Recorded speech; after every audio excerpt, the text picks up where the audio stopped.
right, we have 6:30. We'll call Monday, June 8th meeting to order, please. If we could start with the Pledge of Allegiance. I pledge allegiance to the flag of the United States of America and to the republic for which it stands, one nation, under God, indivisible, with liberty and justice for all. Do we have any additions to the agenda tonight? We will be adding the water tower project, the 2020 water budget. Water tower.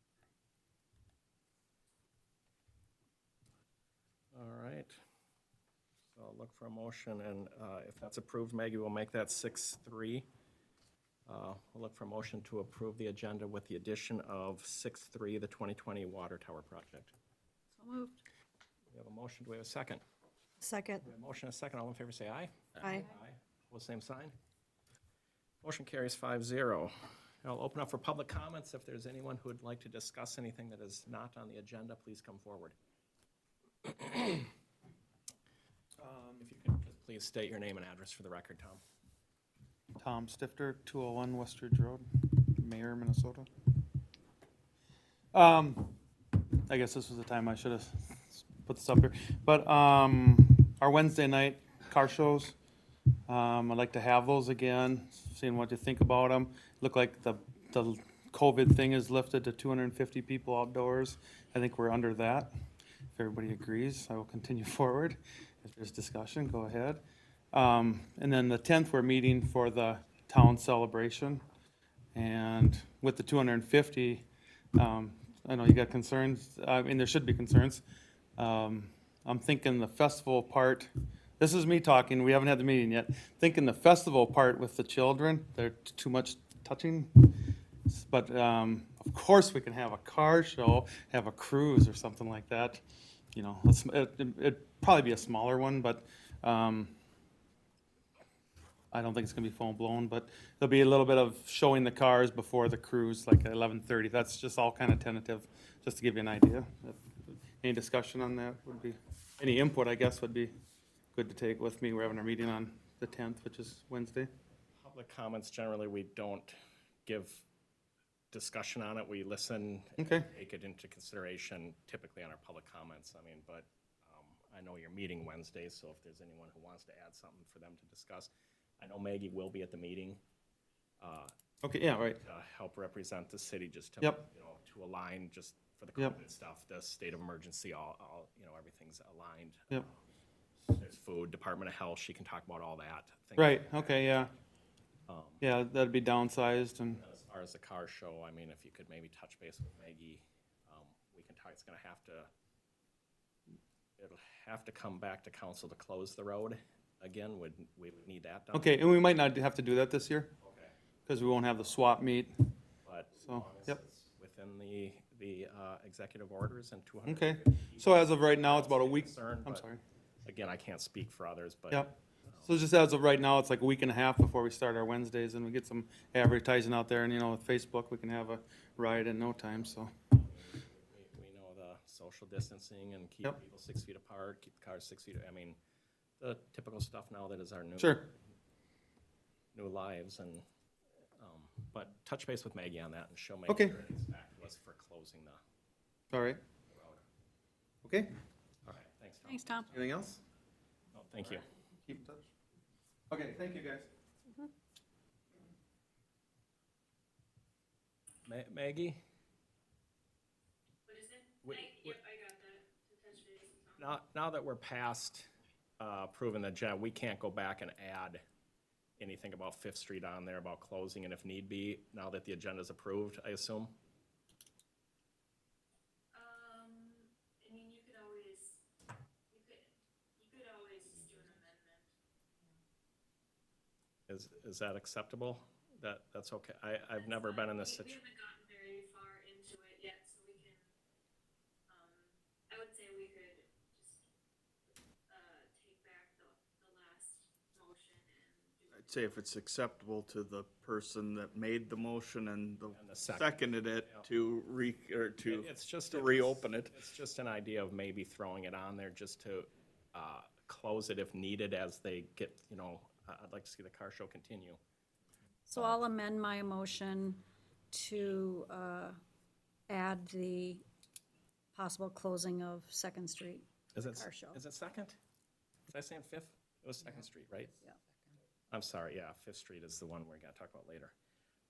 All right, And I'll amend my second to match okay.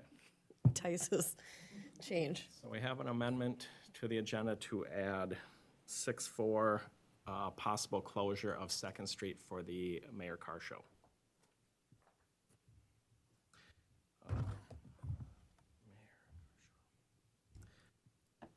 All in favor, say aye. Aye. Opposed, same sign. Motion carries 5-0. Thank you. Okay, Maggie, that'll take us to consent agenda. Is there anything on the consent agenda we need to pull for further discussion? Hearing none, I'll look for motion to approve the consent agenda as presented. I'll make that motion. We have a motion. Do we have a second? I'll second. We have a motion, a second. All in favor, say aye. Aye. Opposed, same sign. Motion carries 5-0. Now we can jump right into 6-1A, Maggie, the waste management contract. Okay, 1 second. Okay, so, as you're aware, at the April 27th, 2020 City Council meeting, the council moved forward with, working on a contract with Waste Management based on the proposal that they submitted. At the May 11th meeting, we did get some clarification as to what services the contract would include. At that time, the council decided to eliminate organics in the fall leaf cleanup event. And so on page 29 is the information that went into the contract based on the proposal. So it'd be a 3.5% increase annually with the following rates for garbage. That includes the sizes and the recycling. It would have the curbside cleanup event, the annual curbside cleanup event. It would have the yard waste option. Pickup day would be Thursday, sorry. And then it would include, free services for city facilities. So this contract would be a 5-year contract. It would start September 1st, 2020 and go to August 31st, 2025. And then, I know customer complaints was something that we wanted to keep track of, so they said that they would be able to track those calls and provide a report to the city, as needed, or, if we wanted on a monthly or quarterly basis. And then they'd also have communication methods such as email, phone blast, for weather delays or schedule pickup issues. So with that, it's a pretty standard contract. The city attorney did review it and suggest some changes. You should have the current one in front of you that I emailed you, that it just, the difference between that one and the one in the packet is, that we just added in what carts and dumpster sizes would be at the city buildings, and then also the number of estimated houses. So with that, I am here to take any questions on the agreement. Otherwise, staff is proposing, or recommending that council pass this, agreement at the meeting today. And then we can move forward with start moving forward with the transition, between Republic Services to Waste Management. Maggie, did you say at the last meeting that even though we added the citywide cleanup, their overall bid still came in lower than anyone else? They did, yep.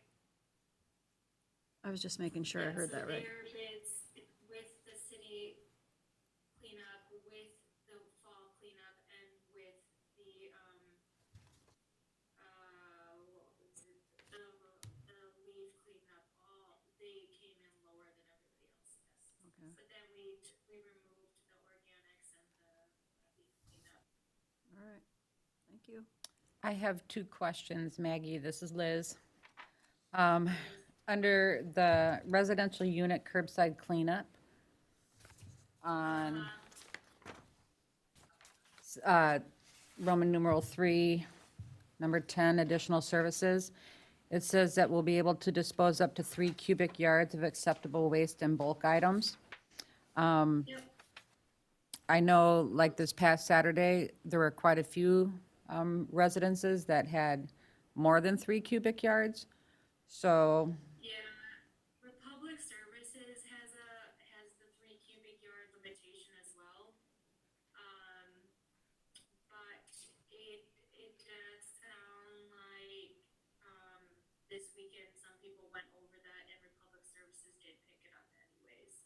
Like that's similar to what we currently have. okay. And then my second question is I know Waste Management in some communities provides every week recycling. Was that not an option for Mayor? I can ask them. I know, that I think when I did have a discussion with them, I think they're going away from that. Okay. But I can double check, if they still offer it, but I do know in other communities, they're starting to go away from it. Okay. Thank you. All right, any other questions for Maggie on the contract? If not, I'll look for a motion to approve the signature of the contract between the city mayor and Waste Management. I'll make that motion. We have a motion, do we have a second? I'll second. We have a motion, a second, any further discussion?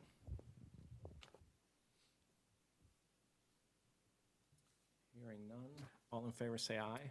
Aye. Opposed, same sign. Motion carries 5-0. That'll take us to 6-2, Maggie, Fire Department SOP and policy manual.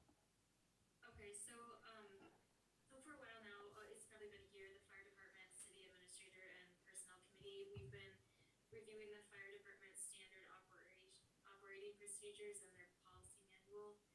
Just a little background, the standard operating procedures, it's just a directive that establishes, kind of guidelines to explain what is expected and required when the police or the fire department responds to calls. So, it provides detailed instructions on how to perform their services efficiently and safely, kind of how to use the operating equipment, checking and cleaning, uniforms, and the duties of all the positions and stuff like that. And how to handle mutual aid. I do have a copy of that in the packet. And then the policy manual is more of the policies of the fire department. It highlights employee expectations and organizational standards for performance. So within there, we do have things like discipline, selection procedures and requirements, appointment of officers, and training requirements and certifications. So while we were reviewing those, they were a bit outdated and we were running into some issues with the selection procedures each year, and so we wanted to update those. So with that, we decided to review the entire document, or both documents. So within the policy manual, some of the changes that you will see are having, changes to the selection procedure would be to have the personnel committee interview Chief 1 and Chief 2 positions, with the city council final approval. I believe before it was the city council, I will double check on that. And then having all officer positions would be interviewed by a committee that consists of the fire chief, chief 2, city administrator, and mayor. With city council final approval, before we were doing a large committee that consisted of those personnel, but also other fire department, other firefighters. And then if any officer position is running unopposed, and if they meet all necessary requirements, the appointment can be recommended with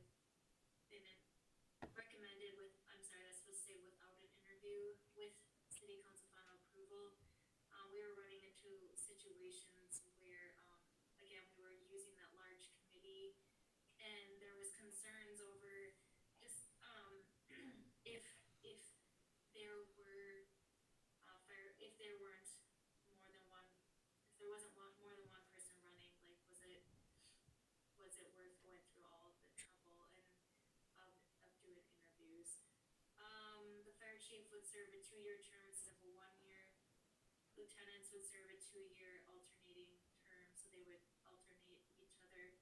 Instead of a 1-year, we would add a volunteer administrative reserve position. We also added a drug and alcohol policy that would highlight when fire personnel can and cannot respond to calls. So there was a long discussion on, like how many alcoholic beverages firefighters could have before responding. There were reasons why we went with, or some of the reasons were that we went with 2 alcoholic beverages in 4 hours preceding the call. Was we didn't want to limit, and I think Mike and Eric can maybe jump in with the personnel committee, but we didn't want to take the stance that there was no alcohol consumption. I mean, because that's a policy that is that strict. It can be difficult to enforce. But we did want to put in place that limiting the number of beverages, and so we did get to 2 alcoholic beverages in 4 hours preceding the call. If they did have any alcoholic beverages, then they would have to report to the officer on duty or the head officer on duty at that call. Mike and Eric, do you want to go in further on that, or did I No, state that? I think you covered it correctly. You know, like you said, we had discussion after discussion after discussion on that one. That took a lot. We consulted, Tim Sullivan was involved in some of that also, correct, Maggie? Yeah, And he was. felt comfortable with, it. But, We also did consult with the fire department, and we did look at other neighboring departments as well, and they had similar policies in place. right. Yeah, I think you summarized it. Yeah, and then we added in an anti-harassment policy and a social media policy just within that document. And then in the standard operating procedures, we just cleaned it up a little bit and added the language for the drug and alcohol policy to be consistent with the other one. So with that, we do have both of those documents in final form in your packet tonight. Asking for consideration of approval, but I am available for any questions on these changes. All right, any questions or clarifications from Maggie?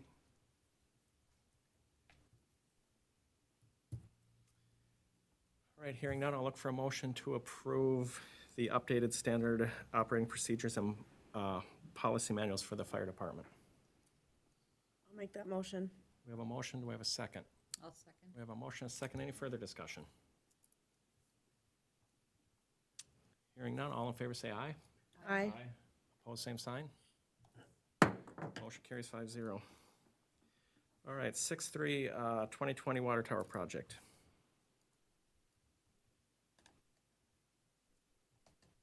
Okay, Dave, do you wanna, I'm gonna look for the document that was emailed to me, but do you wanna go in on the bids that came in?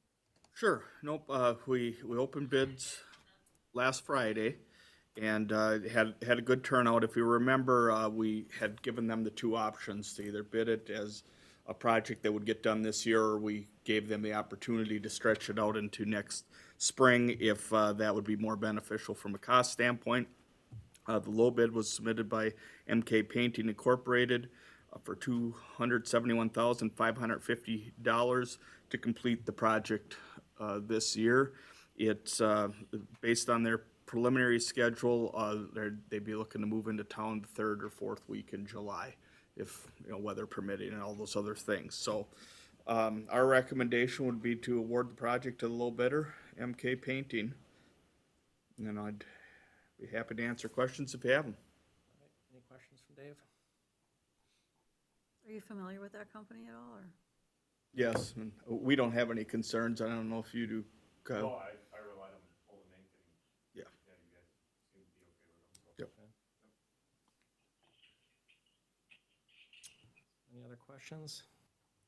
Not, I'll look for a motion to award the summer 2020 water tower rehabilitation project to MK Painting Incorporated for $271,550.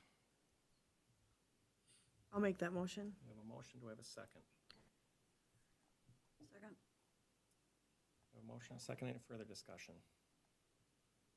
I just want to just point out one thing. I was, as we talk a lot about bidding, and I know there's a lot of variables to this bidding and when we did it and all that, but I did find it interesting that 4 out of the 7 who bid it came in lower for next year than what they would have from this year. So I know we've had a lot of discussion of next year. Every year things cost more and more, but 4 of them did come in lower. And again, a lot of different variables, but I just want to point that out. And I think, to that point too, that I think we had more bidders because of that more open time frame than if it had been strictly this year. Now, as it turns out, the low bidder, again, their lower of the 2 prices was to get it done this year. But yeah, you can see there were some bidders that it obviously was a little bit more of a comfortable schedule for them if we gave them till spring. Is this common to kind of do it that way? I know we, gave them the option of going into next year. Is that kind of a new or up-and-coming way to do things now? Well, I think it's just a matter of kind of what the urgency of the project is. I mean, this is something we still considered as maintenance, and we didn't feel like we were putting, the structural integrity of the tower in jeopardy by stretching out. When we get into streets and some of those sorts of things, we get a little bit tighter of a window, and then plus when it's part of a program where you're kind of taking pieces of it, it's a little bit more difficult. We more or less pick what we want for this year's program, get that done and move on to the next one. But for things like this, I think that in general, if the sense of urgency doesn't require it, the longer, more flexible period we give the contractors to work this into their current workload gives us better opportunity to get a deal. Thank you. Any further discussion? Yeah, so we don't really have like the budget in front of us or whatever. Did this come in under projected, or I can't remember what we budgeted? Under what the CIP has, and I don't remember off the top of my head. I was gonna say, and I think our last estimate was kind of the $350,000-$400,000 range, so this was lower than our estimate. I remember like 415 was like what we kind of approved. I think you're right. Yep. We will, Good.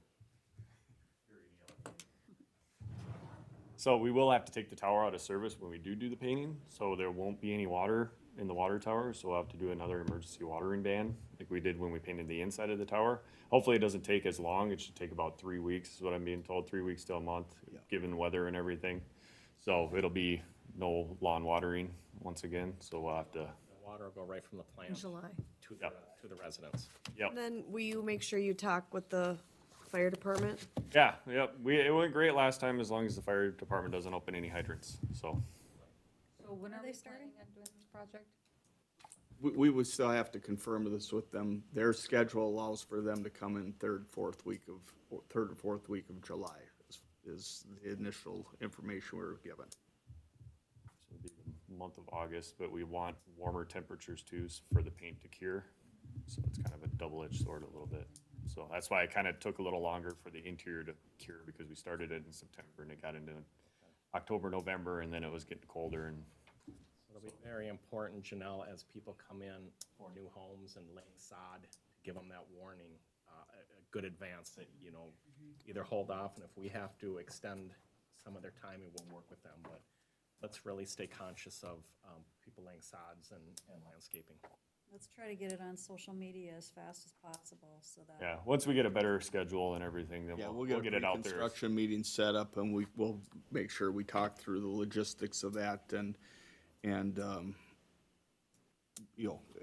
get that actual, Right. the actual period when the tower would be empty narrowed down better. Yeah, Can the system handle if there are a few homes that do have to come in for special approval, that they need a water for sod or things like that? They can't, can the system handle that if they do it at a certain? yeah, Okay. to a certain amount, yep, Couple of ones and twosies will be fine. right. Okay. Perfect.